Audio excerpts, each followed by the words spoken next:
So, reflections on leadership. That's what we have been doing. Yesterday we did it. Who is a good leader? And we also seen we all are leaders. Either you are leading a family, or you are leading an organization, or you are leading a country, or you are leading your own life. Our life itself has become very complex. So, who is a good leader? And we have seen a leader is one who sets goals in life, inspires people to work toward that goal, and make things happen under situations of serious constraints. A leader is one who will not blame anybody. He makes things happen, or she makes things happen. So if that is the call of a leader, that he cannot complain, he has to work under the constraints, available resources, like Lord Rama. When Sita was abducted, it was a crisis situation for Lord Rama. He was in the jungle, he had no resources, he had no army, and one of the most powerful tyrants abducted his wife. Now what will he do? He can cry and he can keep on blaming his fate, or he can criticizing the abductor, but that is not going to solve the problem. So Rama has to work under severe constraints. His friends he had no friends also. He had to create a friend. And they happen to be the monkeys. So he has to organize an army with the monkeys. And have you ever seen an army made up of monkeys? Because monkeys are restless creatures. They will jump from this branch to another branch. They'll climb up the tree and climb down. And they are very restless. Chittaha kabihi. Mind is compared to a monkey. But Rama did not complain. He worked with the available resources, and he organized a fighting fit army, and he launched a campaign, and finally he conquered his enemy, the abductor, and he retrieved his wife. So that is leadership. Similarly, a good leader, now here also in India now we find, there's a leadership challenge now. How do you work under the constraints that India poses? India has got many constraints. 16 languages, and different states growing at different rates. Gujarat is growing 13% per year, and Chennai or Tamil Nadu is growing 12% per year. Maharashtra is growing 10% per year. But Odisha is growing 3% per year. Or Madhya Pradesh, or Bihar, or UP. So there is a great difference. And whereas votes are from UP, or Madhya Pradesh, or Rajasthan, more people are there. So here the population is decreasing, there the population is increasing. Their demands are something else, here the demand is something else. So how do you organize all these different demands on resources? So it's a great challenge in India to make decisions or arrive at decisions, to set a goal. Because our Prime Minister set a goal, $5 trillion economy. But are we inspired by that? Are we working towards that? Are we talking about that? And I have been addressing people from Indian Management Association, or local management associations, or management institutes. And I ask them, what is the goal? What is India's goal? What is your goal? What is your purpose? And nobody has any answer. They are all floating in the vacuum. So this target given to us by the Prime Minister should be a matter of discussion everywhere. Coffee houses, saloons and homes and management institute, but we don't do that. Or Swachh Bharat. A goal is given. But are we discussing about that? Are we doing something for that? Everything ends up in sloganeering. So to move this nation, like Mahatma Gandhi did, do or die, and the whole nation was galvanized as a result of that. There was a particular goal, very clear goal at that time, that we must have freedom from the British Raj. Now the question is that freedom for. That's the question now. Freedom for what? Freedom from is very easy. But freedom for, how we should use our freedom. Now we can take our own decision. We can do things in our own way. And we can set our own goals. But are we inspired by this goal? It seems we don't have yet a leadership. It's not one leader. It should be a set of leaders. The leadership should come down at every level of the nation, which is not happening. Therefore, somebody sitting on the top giving a clarion call, and it become a cry in the wilderness. The whole nation is not inspired by that. We are pulling at different directions. And earlier we had a goal, this secular, democratic, and socialist economy. Now nobody is inspired by that. Nobody is inspired by secularism. Nobody is inspired by democracy. Nobody is inspired by democracy. Has become a captive of money bags. Our democracy, as somebody was telling, even a local election, you have to spend 5 lakhs of rupees. Local election, where only 200 people or 2,000 people voting. So democracy has been hijacked by money bags.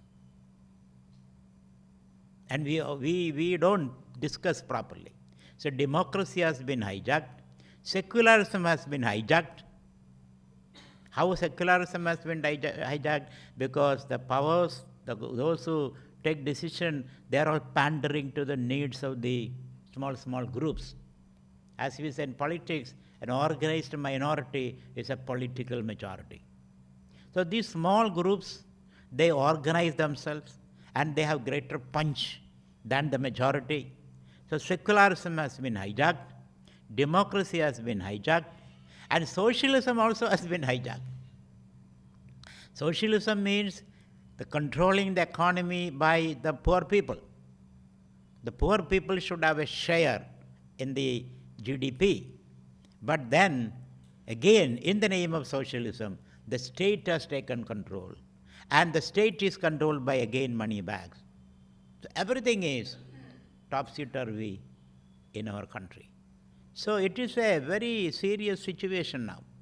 And the economy is not growing as per our expectation. China is doing well. Even Bangladesh, today I read an article in Times of India. We have to learn from Bangladesh, it seems. It's a tiny, poor country, and we help them to gain their liberation. And now we have to learn from, because their exports are growing and our exports are declining. These are serious matters for us to think. And Ahmedabad is the capital of Gujarat, and Gujarat is the leading state in this country. So we have to sit here and discuss all these issues. So what should be the Indian leadership? That's what should the caliber and the quality of Indian leadership? We are talking about earlier, we were talking about the capitalist economy, then the socialist economy. Now India talks about a dharmic economy, a dharmic society. What is the meaning of a dharmic society? What is the meaning of dharma? At least let us discuss that. Everybody has to contribute in this discussion. What is a dharma? What is dharmic economy? So I have given this title, Self-Directed Leadership. So yesterday we discussed the modern leadership. They are really confused. Their rationality is not guiding them anywhere, or the computers, or the machines, or the data crunching. None of these techniques are helping them. So we are giving a new mantra, self-directed leadership. In leadership, there are many styles of leadership: charismatic leadership, servant leadership, principled leadership, moral leadership. These kind of many types of kind of leadership have been talked about. But in Indian leadership, we talk about the dharmic leadership. Dharma. Dharma means dharyade yaya iti dharmam. Dharma is that which sustains. There are three principles of dharma leadership. One, dharma leadership lead to progress. Prabhavam. Prabhava is an important factor of dharmic leadership. This should lead us to progress. Prabhavam.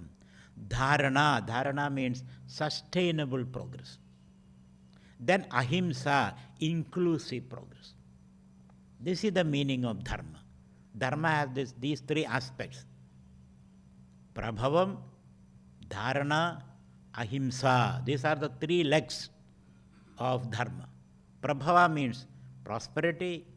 Dharana means sustainability. There should be sustainable progress. And also it has to be inclusive progress. And this inclusive, sustainable progress should create well-being for all citizens. All stakeholders of the economy should enjoy well-being. Ultimately, as I told yesterday, it is a human being which decides. If the individual is not happy, then there is no meaning in any progress. So every individual in this country should be happy. So the goal of dharma, as it is discussed in Bhagavad Gita, or Chanakya's Arthashastra, or Manusmriti, or Ramayana, or Mahabharata, the goal of dharma is the praja sukham, the happiness of the praja. So sukham. Sukhasya moolam dharmam. And the cause of sukha, or the reason for sukha, is dharma, he says.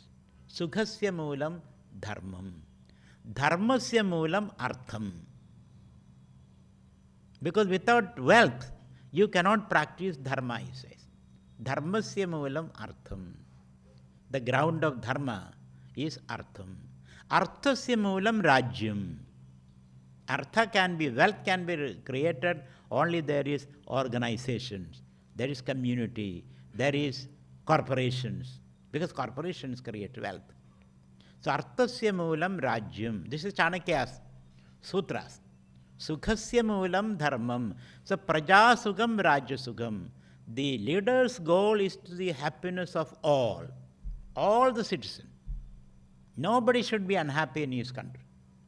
And to create that happiness, you have to practice dharma. And to practice dharma, you must have wealth. And to create wealth, you need a country, an organization. It can be a corporation, it can be a country, it can be a community. Alone, you cannot create anything. If I sit alone in an island with nobody to help me, then I cannot create anything. I'll be living a very rudimentary life, catching fish and then eating it raw. There cannot be any wealth. Wealth creation is always done by a community, a group of people. So arthasya moolam rajyam. Then Chanakya says, rajyasya moolam indriya nigraha. This is very important. To be a leader, you must have self-control. Indriya nigraham. You should have the ability to control your emotions, your mind. Without that, you cannot be a good leader. So, rajyasya moolam indriya nigraha. So, for a group of people to come together, they must have self-discipline. Otherwise, everybody will be going at each other's throat. So, you need a discipline. An ability to postpone some of your immediate needs and desires. which these days we call soft skill, an ability to control your emotion, your impulses, your immediate needs, your gratification needs. Then alone you can create a organization. Otherwise, organization is not possible. So that, what Chanakya says, Indriya Nigraham, self-control. And we will be discussing that. How do you practice self-control? And Indriya Nigraha, Chanakya says, Vinayam apnodi. You develop a Vinaya. So these days they talk about servant leadership. A leader who is ready to listen, who has empathy and compassion. Unless you listen, you will not be able to understand the other's needs. So Indriya Nigrahat, Vinayam apnodi. You become humble. A leader has to be humble. A leader cannot be arrogant. If the leader is arrogant, nobody will listen to him.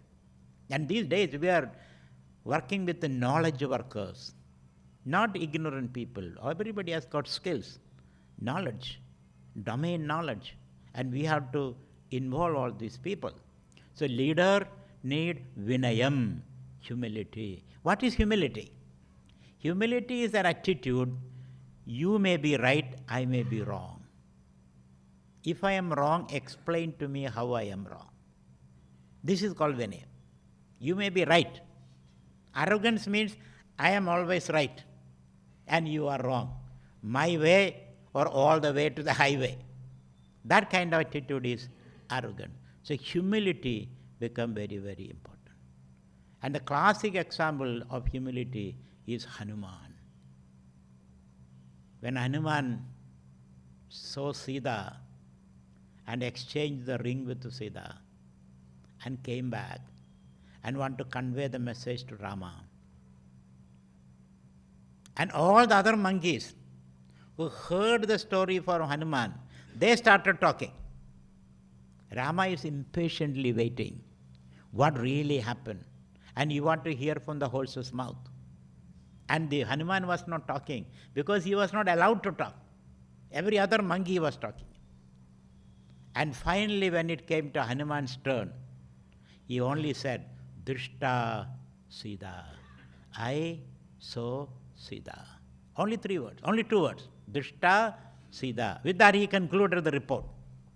You and I make a 2,000-page report, and at the end of it still you don't know what were you saying. Nobody knows. By reading all the report, like our new judgments.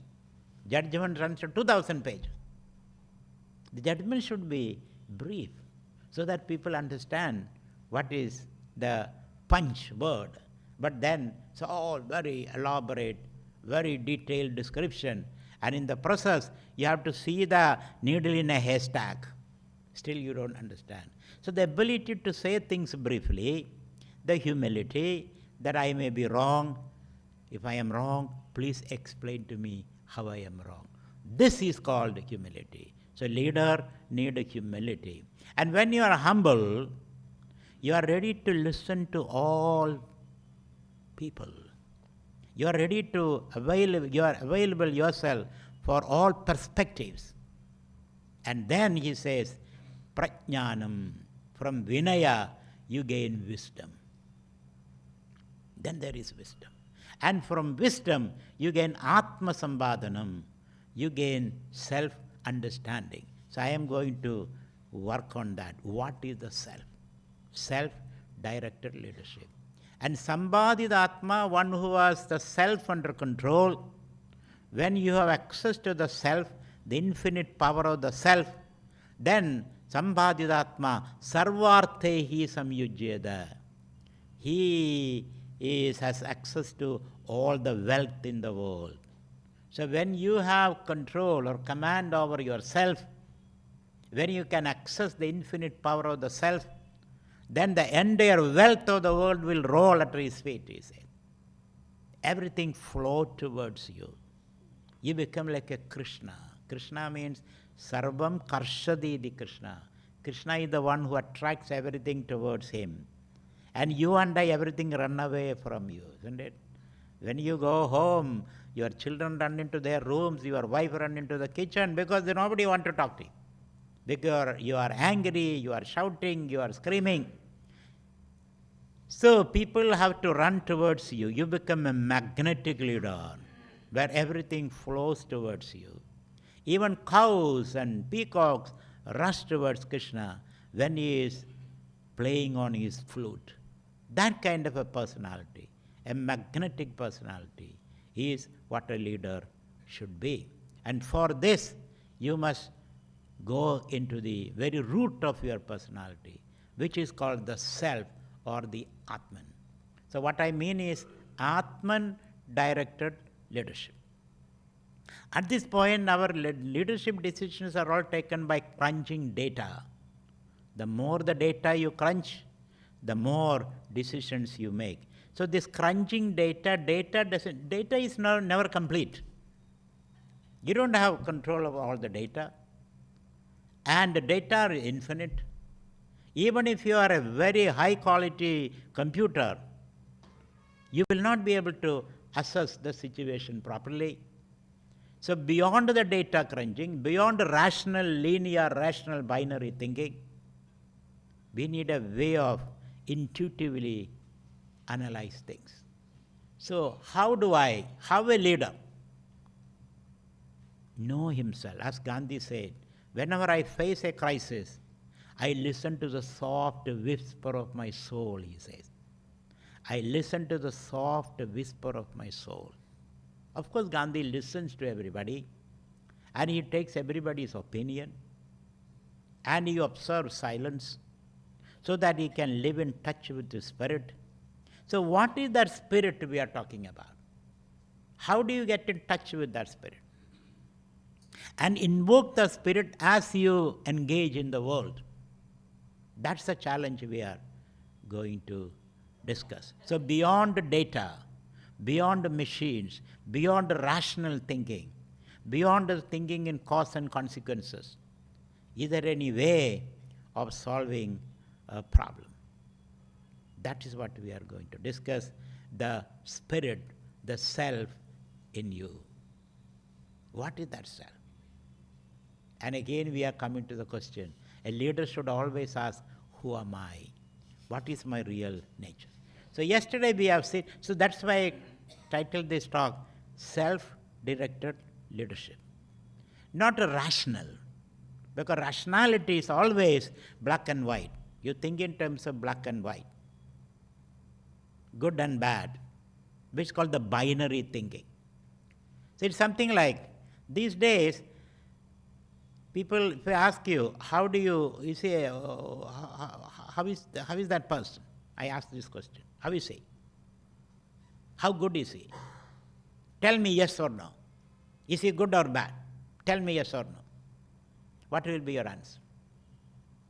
What will be your answer if I ask about someone, is he good or bad? Tell me yes or no. Is he good or is he bad? So normally we analyze a person in terms of good and bad, whereas the modern thinking is totally different. The spiritual thinking is different. He is both good and bad, isn't it? Sometimes he is good, sometimes he is bad. Or most of the time he is good, but sometimes he can be very bad. So these days we don't think in terms of good or bad, or either or. We think in terms of grey. Black and white should merge into grey. That is why we say grey, people with a grey hair, they have more wisdom, isn't it?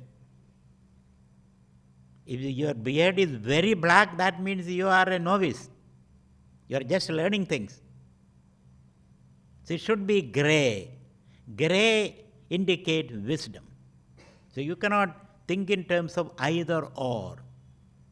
You have to think in terms of the middle ground. So to think that, one has to go deep into oneself. So what is the self? Which is the repository of all wisdom. The brain is not the repository of all wisdom. Computer is not the repository of all wisdom. One has to go deep into oneself. From there, as I told Gandhi, the soft whisper of the soul. When you have analyzed the entire data, and still you are in confusion because data gives you different scenarios and I don't know what to do, then you have to sit quiet and discuss or listen the whisper of the Spirit. That is called self-directed leadership. Now the question is that, what is the self? What is the nature of the self? That's what we are going to discuss. But before that, let us see the Upanishadic statement. The Upanishad begin with the statement, Isha vasyamidam sarvam yat kinja jagatyam jagat tena tektena bhunjidaha magrudha kasyasya dhanam. This is the world view the Upanishad gives to us. The world view is all these are enlivened by Ishvara or God. So instead of saying self-directed leadership, you can say God-directed leadership also. Or the inner light. There is an inner light, which is the only light.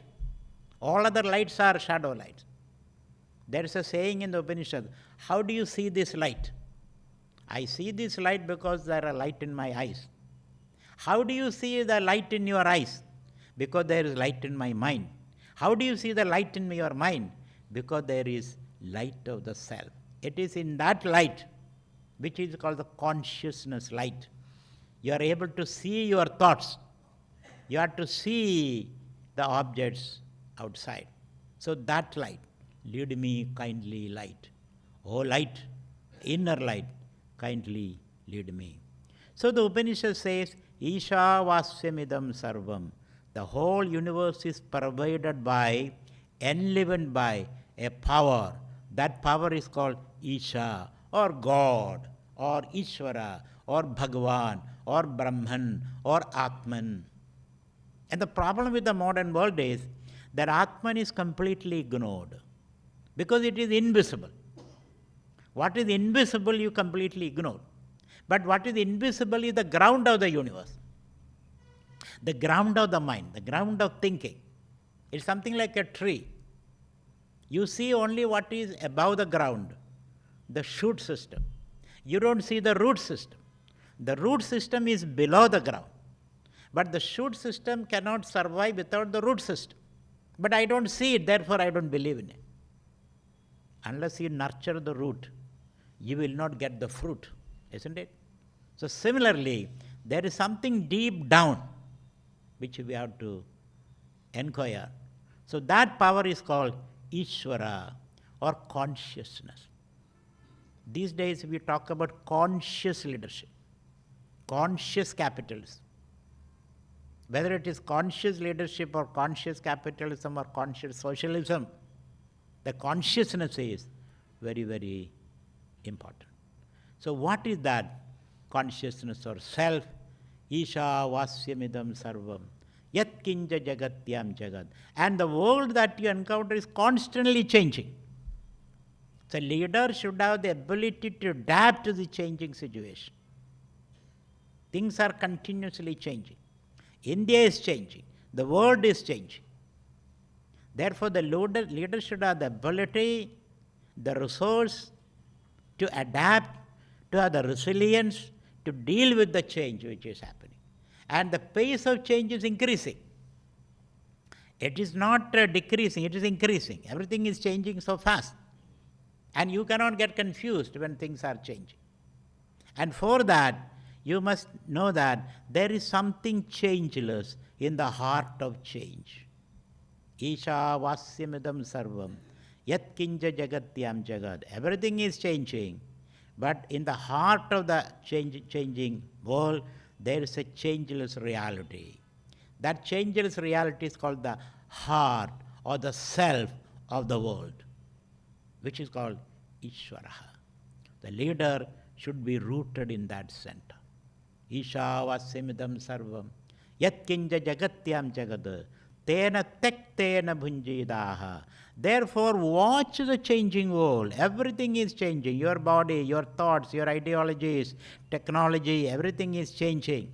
But there is a changeless center in this changing world. If you are rooted there, we will be able to relate to this changing world. So there is something changeless, which is called Ishvara, which is called the self. Your body is changing, mind is changing, thoughts are changing, even your ego is changing, your identity is changing. When you come to this room, you become a listener. When you go home, you become a speaker, isn't it? Your identity is changing. In front of your father, you are a son. In front of your son, you are a father. In the office, you are a subordinate. At home, you are the superordinate, isn't it? Things are changing. Once upon a time, you are a rebel. Now you are an authoritarian figure. Earlier, you did not like a religion. Now you are a very religious person. Things are changing continuously. Even your identity is changing. Now you are an Indian, then you migrate to the USA, then you become an American. Or you are called Indo-American. Now you are a married person. Later you divorce. Now you are a divorcee. Things are constantly changing. Your identities are changing. And in this welter of change, there is a center which doesn't change, which is infinite resource. And once you are established there, we will be able to respond to the world in a very creative way. So when you read Bhagavad Gita, there are 3 principles that Bhagavad Gita talk about. Bhagavad Gita, best management text, best leadership text. Because Bhagavad Gita is taught in a battlefield, where Arjuna, the leader, were facing a crisis, and he collapsed in the battlefield. Then the Krishna advises Arjuna. Krishna was the mentor for Arjuna. And Krishna gives 3 central teachings. One teaching is the world is full of problems. That you and I agree. The world is full of problems. And our tendency is to run away from problems. That's our tendency. Whenever we face a problem, there are 4 modes of responding to the problem. What are the 4 modes of responding? Either fight. You take your dagger and plunge into your enemy's throat. Either fight. Or flight, or you run away. When you face a problem, you run away. Or freeze. You don't know what to do, you just get stuck. Or faint. These are the 4 modes in which you respond to a challenge, a problem. Fight, flight, freeze, or faint. That is what Arjuna did in the battlefield. He was caught on the horns of a dilemma, whether to fight and win or to run away. On one side he thought, let me not fight with my uncles and gurus and all that. Another side he thought, if I don't fight, I will be killed. Arjuna didn't want to be a martyr, nor did he want to be a murderer. Between the horns of a dilemma, should I be a martyr, run away, or a murderer, kill my people? He is caught on the horns of a dilemma, and then he collapses. Then Krishna teaches Arjuna. Krishna says, Arjuna, life is full of problems. Childhood is a problem, isn't it? Youthhood is a problem. Marriage is a problem. Unmarried life also is a problem. If you remain a bachelor, it's a problem, because nobody to take care of you, nobody to fight with. After marriage, another problem. Having children is a problem, not having children is a problem. Having grandchildren is a problem, not having grandchildren is a problem. Having a job is a problem, retired life is a greater problem.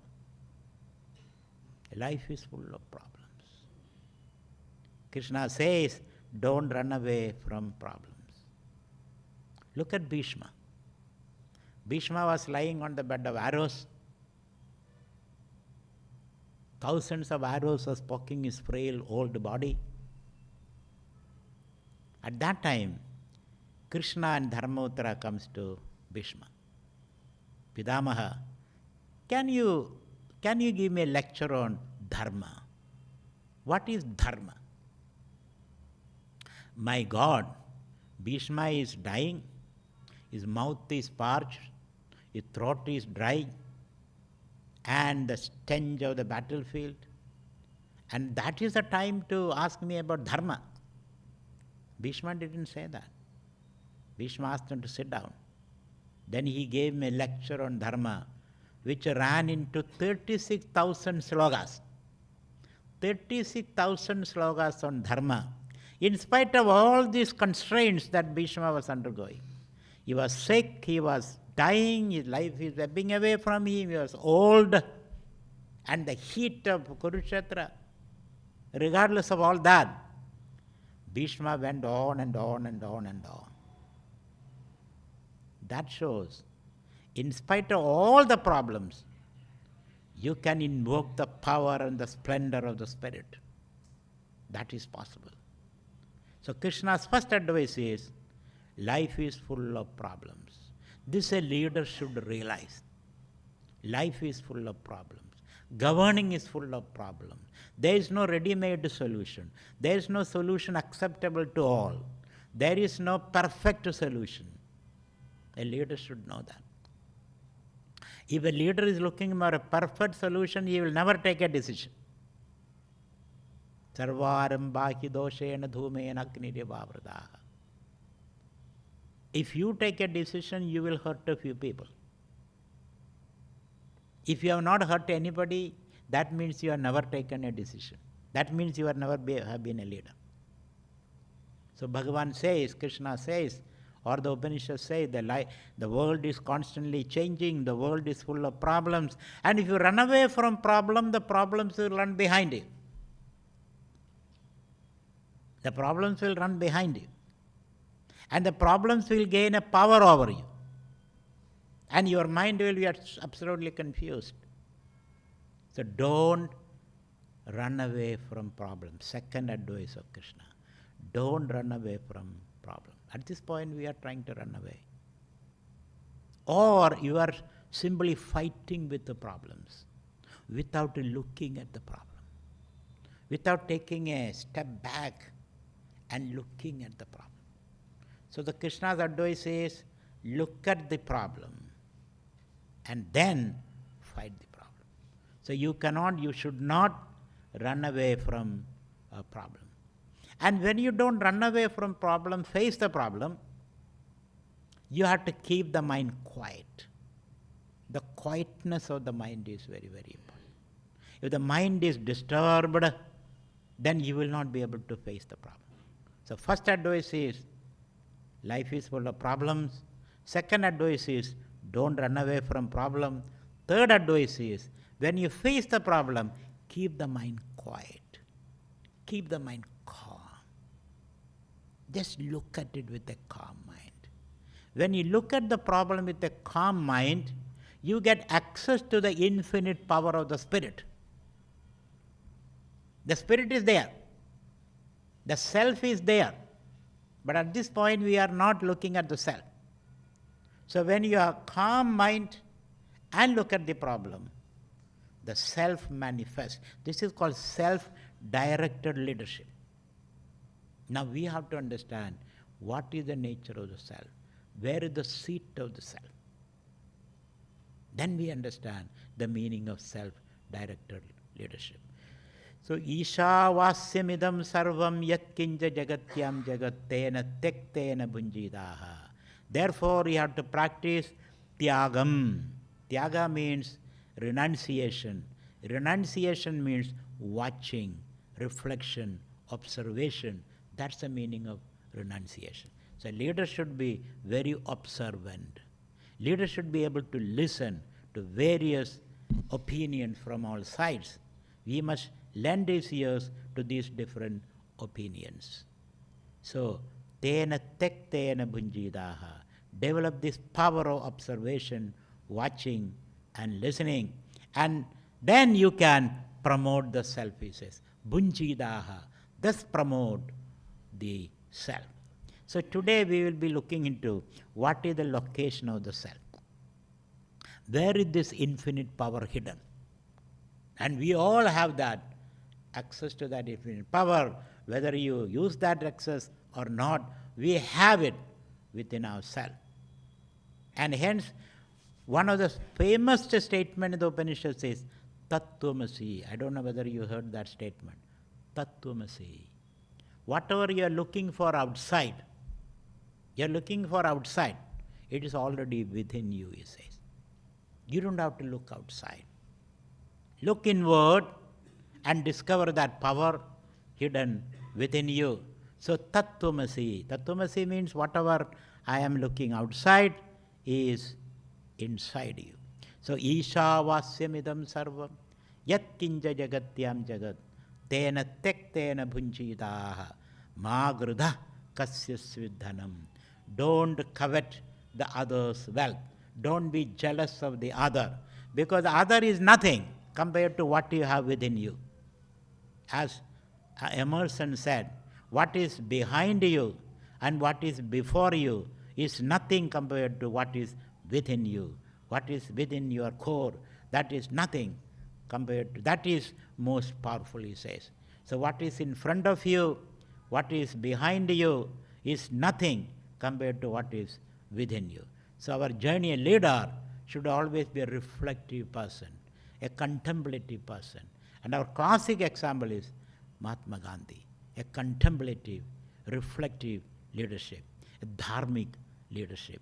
The dharmic leadership comes from the internal self. And to evoke that self, the Upanishad says, Kurvanneveha karmani jijivisheshadagum samaha. Evam toi na anyata itahasti pantha na karma lipyade nare. A leader should be always on the move, always doing things differently. Kurvanneveha karmani jijivisheshadagum samaha. One should be always active, always on the move, whether you are a leader or a follower. This is a very important advice. Charai Vedi, keep moving. Reflectively, keep moving. And with a very great alertness, keep moving. Always do something, he said. Kurvanneveha karmani jijivishet shatagum samaha. Thus you live for hundreds of years, he said. So 100 years is a lifetime allotted by God to us. You can live for 100 years. Very healthy. Provided you live this lifestyle. What is the lifestyle? Invoking your power from within yourself. Not looking for outside. Outside everything, things are changing. But there is a changeless center in you. And it can be invoked in terms of thoughts, actions, and reaction. You can invoke that power. So if you invoke that power, if you have access to that power, you can live for 100 years happily, healthily, cheerfully. That is the promise. So the power is within you. And our task is to look into that power and invoke that power. So kurvanneveha karmani jijivishet shadagam samaha. Be always active, he said. You and I, we think of retirement after 58, I must retire. I must retire and sit at home and drink cups of coffee, watch TV, read a newspaper, play with my grandchildren. That's your idea. But the Upanishad says, be active all the time. Move from one theater to another theater. If you are very old, even dealing with your own body becomes a challenge. So if you are active all the time, you don't get Alzheimer's, you don't get Parkinson's, you don't get dementia. Activity is very, very important. Kurvanneveha karmani. Be active all the time, the Upanishad says. But where is the energy for that activity? It is there within you. You can invoke that energy. You can invoke that health within you. And be always active. Kurvanneveha karmani jijivishet shadagam samaha. If you are active, invoking the power from within you, invoke the happiness and bliss which is hidden in you, you can live for 100 years. Life is guaranteed, Bhagavan says. A leader can be healthy, lead a healthy life, provided he can invoke that power from within himself or herself. So my task is to lead you to that dimension in you. How you reach that dimension. So 2-3 things are there. Be always active and lead a contemplative life. So contemplative activity is the means of invoking the self. So kurvanneveha karmani jijivishet shatagum samaha evam toyi nanyata itahasti pantha. There is no other way that you can live an untainted life, he says. So when you are active with a reflective mind, invoking the power from within yourself, you can live for 100 years. The world will not taint you. You will not feel tired. You will not feel exhausted. You can lead an inexhaustible life with this contemplative activity or detached engagement or not seeking happiness in the world. Instead of seeking happiness, express your happiness. How can I express my happiness if I am not happy? Your real nature is happiness. So instead of seeking happiness, express your happiness. Instead of expecting happiness, express your happiness, he says. That is the way to live for hundreds of years, a healthy and cheerful and creative life.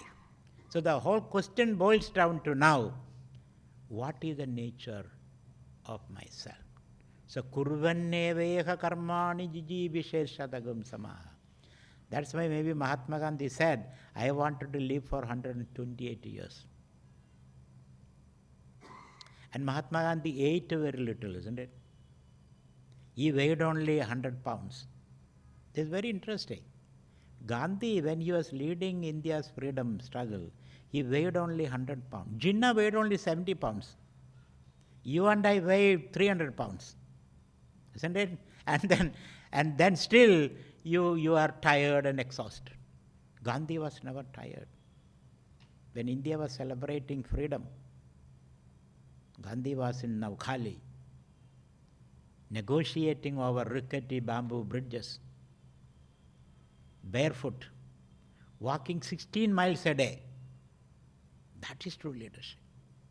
True leadership is you're always on the move, you say. So Gandhi was on the move. A leader has to be always on the move. So jijivishet chatagam samaha. You can live for 128 years, but the Upanishads say 100 years. That's enough. And you never get exhausted, never get tired. The more you are engaged, the more you are inspired. Jijivishet chatagam samaha. Evam toyinanyatha itahasti panda. All other lifestyles, if you are not invoking the spirit, Swamiji, I am also invoking the spirit. Every evening 6:30 I hit the bottle. Isn't it? That is not the spirit we are talking about. This is the embodied spirit, not bottled spirit. Bottled spirit, because when we are tired, generally we either smoke a cigarette or take a sleeping pill or have a couple of drinks or watch a violent movie. This is what we do. Or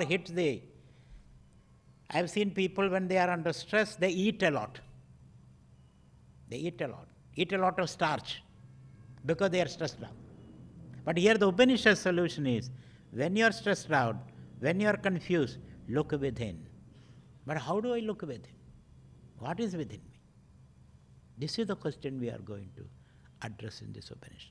So let us first set the goal properly. The goal is not outside, the goal is inside. Even if you set a goal outside, as you move toward the goal, you are invoking your inner spirit. I have a slogan called, goal realization is God realization. Goal realization is God realization. You set a goal outside and you are striving toward the fulfillment of the goal. As you strive towards it, you are moving inward like a tree. If it wants to touch the star, the tree has to grow roots deep into the abyss, isn't it? Similarly, as you pursue these goals, outside goals, you are going deeper and deeper within yourself. So thus, that self-directed leadership means a leader who is looking for inspiration from within himself. He is trying to lead an inspired life. So what is the nature of the soul, the spirit? That it is time for us to discuss this. We have been ignoring that. We are ignoring the soul all these years. And we are looking for outside forces for inspiration. Let us look inside. Let us contemplate a little. We need a contemplative leadership. We need a reflective leadership these days. So, evam toyi nanyata itaha asti pantha. So, the Upanishad promises you will never be tired. You will be always inspired as a leader, provided you take your inspiration from within yourself.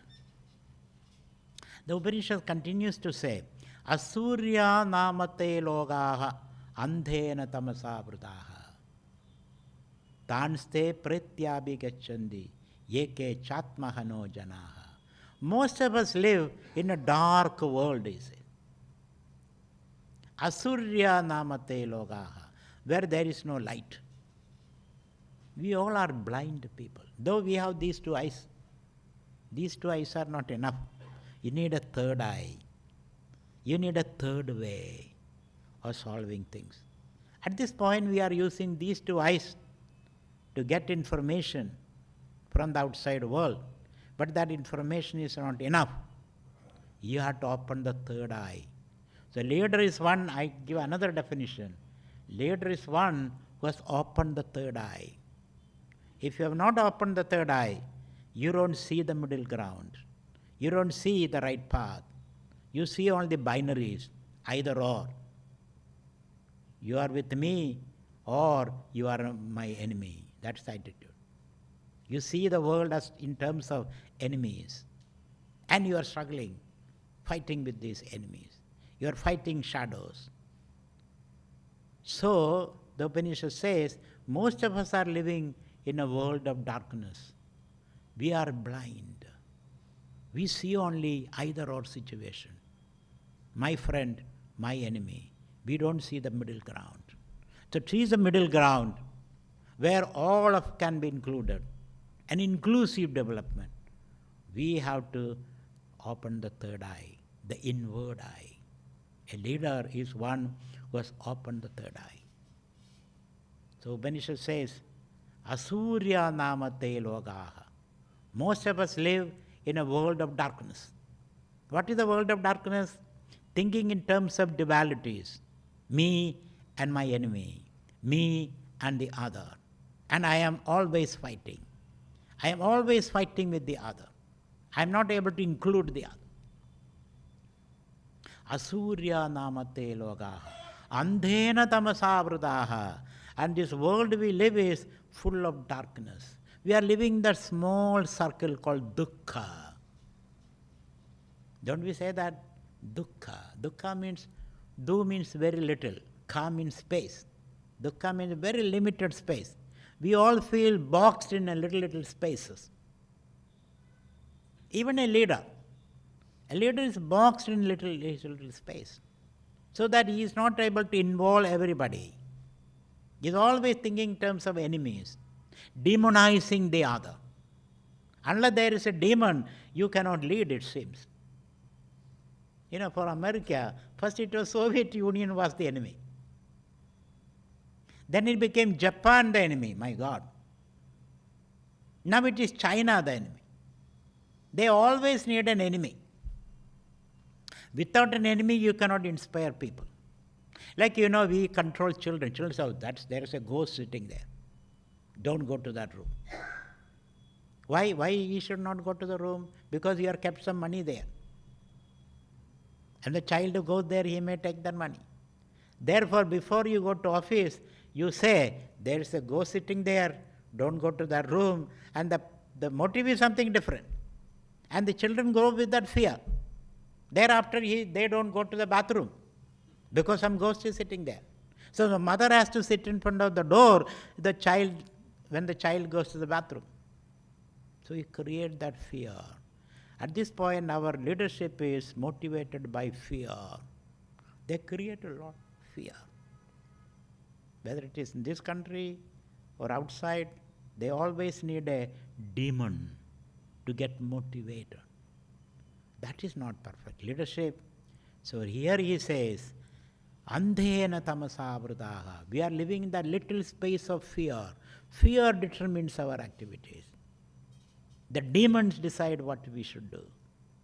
Andhena tamasa vrutaha. Tanste pratyabhigacchandi yeche atmaha no janaha. And what is the reason for this blindness? Because they have ignored the self, the Atman, the divinity in them. We have ignored that. We have not opened the third eye. As a result of that, we come to live in the dukkha space, that limited space. You ask anybody, how are you doing? Chalta hai, it's okay, some or other, chalta hai. Some or other I am managing. But I am not comfortable. I am not okay. Chalta hai. Because we are living that little space, dukkha. So we have to move from dukkha to sukha. Sukha means the limitless space. So how do you achieve this movement from the dukkha space to the sukha space is the question. For that, we need this reflectivity. We need the contemplative nature. So how do we analyze, how do we reach that limitless space? And where is the time for a leader to do all this? But the leader is always busy. Somebody suggested me, why don't you go to Narendra Modi and discuss all this? The new leadership. I said, where is the time?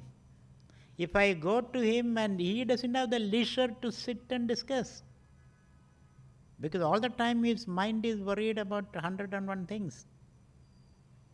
And a leader who doesn't have the leisure to reflect and to access the spirit, his solutions are all the same solution, same thing again and again and again. There is no new solution. Unless you have the leisure. Maybe that is why every week Gandhi will observe Maunam for one day. Mauna means taking that leisure. Things can wait. Let me be leisure. Discover that inner spaciousness, inner leisure. That is not what is happening. And we are always acting under pressure. Because you act under pressure, your decisions are all paranoid decisions. You are not giving the appropriate solution. You are not consulting the soul, the spirit. You are only operating from memory. The fear, the memory of fear, we have to move from there. So I told, no, I don't want to meet Narendra Modi. Somebody was suggesting me meet him and tell him about the self-directed leadership. I said, where is the time? He may give me 15 minutes. I may sit and discuss. By the time he is thinking something else. He may smile. That smile is a vacant smile. It has no meaning at all. So we need this leisure to reflect. We need contemplative leadership. Because we are on the brink of great calamity. If you don't take wise decisions now, things are going to go out of our control. So how do we do that?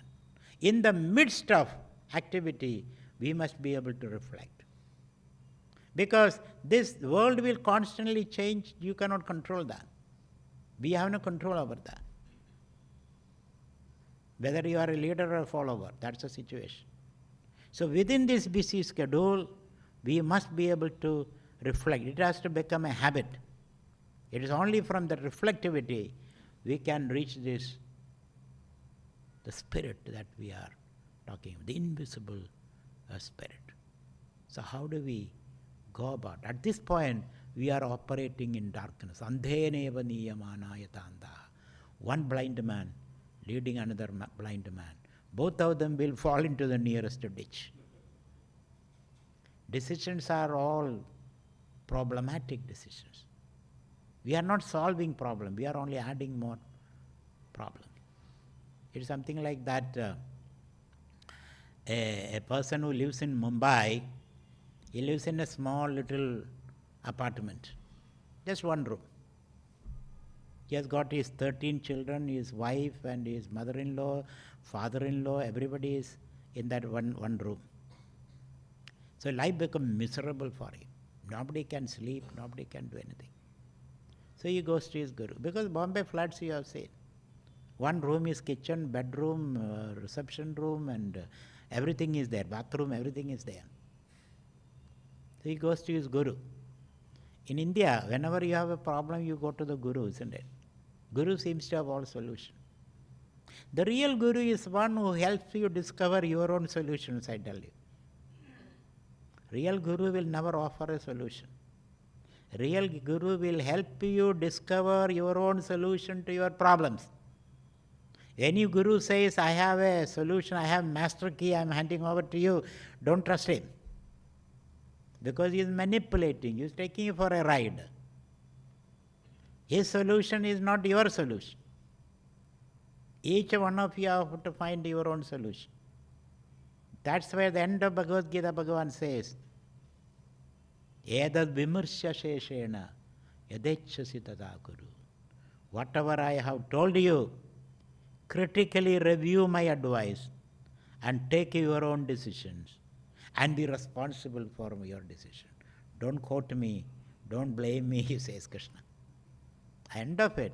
After teaching all these Bhagavad Gita 700 slokas, the last piece of advice was, Edad vimarsya sheshena yadechasi tada kuru.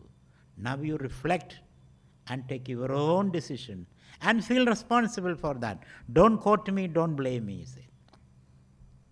This is real guru. Real guru creates an environment, a certain inner leisure in you, a certain self-confidence, so that you can see the problem properly and invoke your own solutions. Otherwise, the guru will give the same solution to everybody, isn't it? Because whatever has been, that or worked in his case, he will tell you. That's not going to help him. That's not going to help him.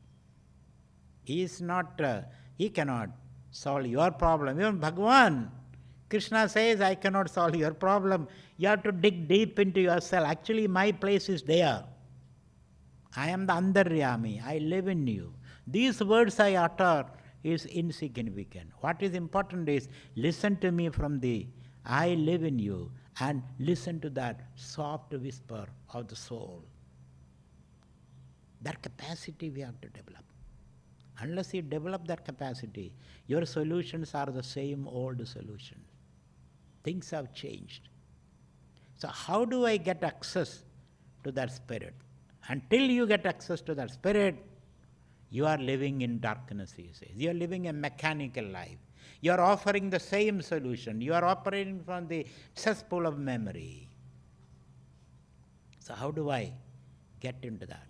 So, Asurya namate logaha andhena tamasa vrudaha tante pritya bigachandi yeke chatmahano janaha. Atmahano janaha. One who has forgotten the spirit. One who has ignored the self. One who has stopped listening the whisper of the spirit. He lives in that little space of dukkha all the time. And we all are experiencing that. We all feel hemmed in. We all feel we are in a box. Recently I was watching a drama in New York. It's a drama, it's a play. There are 21 people. They come onto the stage with their own boxes. They have a 4 feet, 7 feet long and 3 feet wide boxes. Open box. Like a trough. They come onto the stage with this box. So I was wondering, what are they going to do with these boxes? What they do is, they get into the box, get out of the box, get into the box, get out of the box. Sometimes they carry the box on their head. And sometimes all these boxes come together.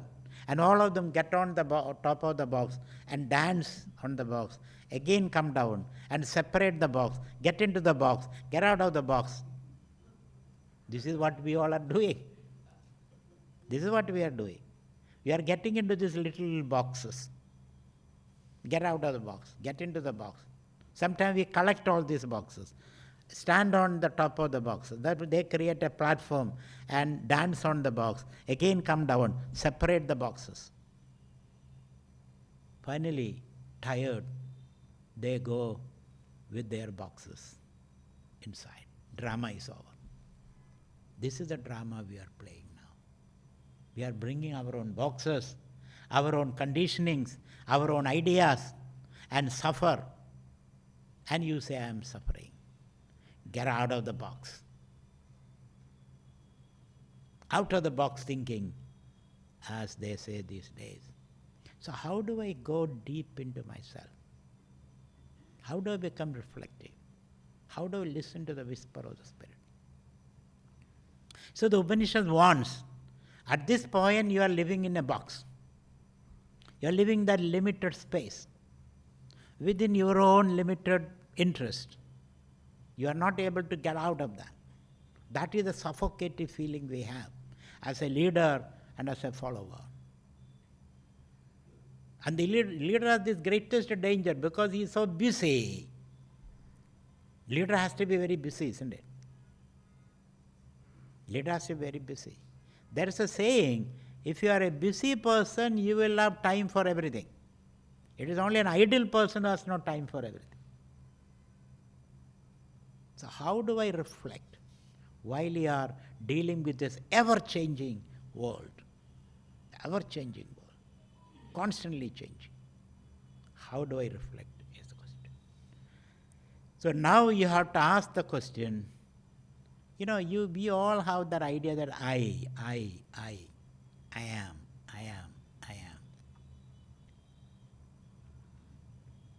There is where you have to reflect. That I feeling. You all have an I feeling, isn't it? I am sitting here. I am listening to you. Afterwards I will leave home. Then I will go there. Then I will sleep. Then I will get up. There is something in you which is constant in your experience. A constant experience. Have you reflected on that? There is something which is constant in your experience. That is the I experience. The rest are all the other experience.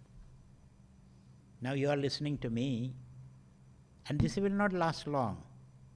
Maybe after half an hour, I will be leaving you. After half an hour, I will be leaving you. But you are there.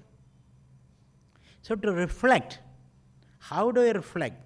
You reflect on this I feeling in you. Because that is the center of your life. That is the center of your life. Everything else is constantly changing around you. Your thoughts are changing, your feelings are changing, your decisions are changing, your ideas are changing, your relationship is changing. So to develop that reflectivity, you have to focus on the I experience. What is that I in me? Everything else seems to be changing. As Ramana Maharshi said, who am I? That who am I thought, reflection on that. And not only, it's not an ordinary I, it's a conscious I. It's a conscious I. I am conscious of everything. Anybody unconscious here? Anybody unconscious? I hope nobody is unconscious in this crowd. If you're unconscious, you will be like a chair or a furniture. Nobody unconscious. So this experience, we are in search of the self, which is a source of happiness, which is a source of health, which is a source of creativity. We are in search of that. We are tired of this superficial life. Especially as a leader, you have to ask this question. Where do I get my inspiration? So the I experience, which is a conscious I. You are conscious of everything. Whether these objects are there or not. When the objects are there, you are conscious of. When the objects are not there, you are unconscious of all those things. So what is that I? Hold on to that. Hold on to that. That I which is experiencing, lighting up all these objects. When you keep on reflecting on that I, you get access to that spirit. And from there you can draw infinitely, because that is the source of everything. So keep on reflecting.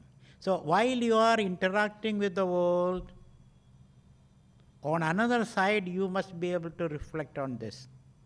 This is what is called reflective interaction. Reflective interaction or contemplative interaction. Am I capable of that is the question. A leader has to be. Because others are at least following the leader. The leader must be able to focus on the I while he is or she is interacting with the world. Then you have an access to what is going on inside you, your fear, your anxiety, your tension, your conditioning. Also you are able to reflect on what is happening outside. So there are two levels you have to watch. One is the outside world, and the other is inside you. Inside you also a lot is happening. So true reflection, whether you are a scientist or a businessman or a politician or a family person, we must be able to interact with the world without losing this thread, because with losing this center. Otherwise we become eccentric of the center. So that's the pursuit a leader has to undertake. Otherwise, leader is one among ordinary people. He has no right to lead. He has no creative idea. He is doing the same thing. And then you become violent. Because when you have no fresh energy, solution is violent. Destroy the other. Destroy the other. Eliminate the other. Demonize the other. That is not leadership. In the modern world, the other also has got a nuclear weapon, isn't it? Other also has a nuclear weapon. You also have a nuclear weapon. And if you demonize the other, what you end up doing is a holocaust, complete destruction of the world. So you cannot afford to do that. So we must have the power of the Spirit in dealing with the world. The challenge is holding on to the I, reflecting continuously, and then responding to the challenges of the world.